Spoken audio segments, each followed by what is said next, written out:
అయినా నీకు ఇప్పుడు ఫోన్ ఎందుకురా అర్జెంటుగా?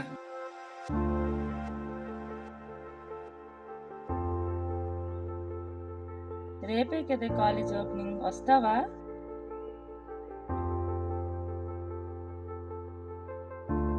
ఈరోజు షాప్ మూసేసి నువ్వు ఇంటికి వెళ్ళిపో.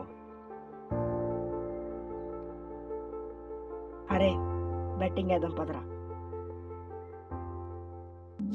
హాయ్, నేను స్టూడెంట్. నేను ఈ పాటికే మీకు బాగా తెలిసి ఉండాలి, బాగా ఫేమస్ కదా.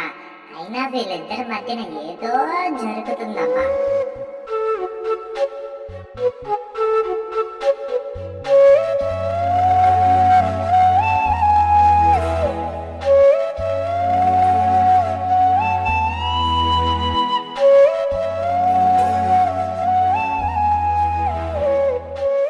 నా జీవితం సినిమా హాల్లో లైట్లా దేనికి పనికి రాకుండా పోతుంది అనుకున్నా. అయ్యో, థియేటర్లో నువ్వు లైట్ అయితే నేను బొమ్మని. బొమ్మ కనబడాలంటే లైట్ సాక్రిఫైస్ చేయాలిగా. చూసాంలే తమ చాటింగ్. గువ్వ పెడుతుంది గూటి, నేను నీకు తీసుకెళ్తా ఊటి.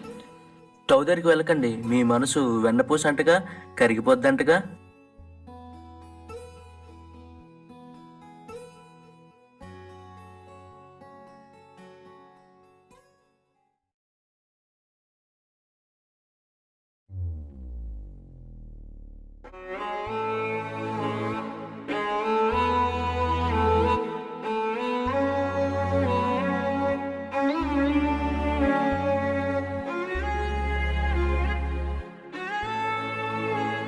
తాగడానికి డబ్బులు లేకపోతే ఇంట్లో ఉన్న కంచాలు కూడా దొబ్బుకెళ్ళిపోతారా?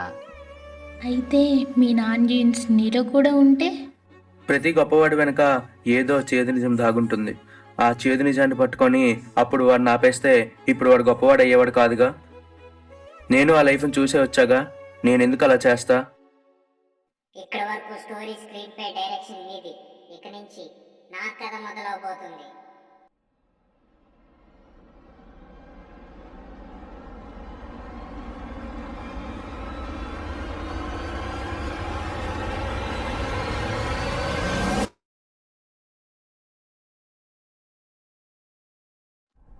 క్యాలరీస్ బాగానే అయిపోతుందిరా బావా, డిహైడ్రేట్ అయిపోతున్నాయిటో.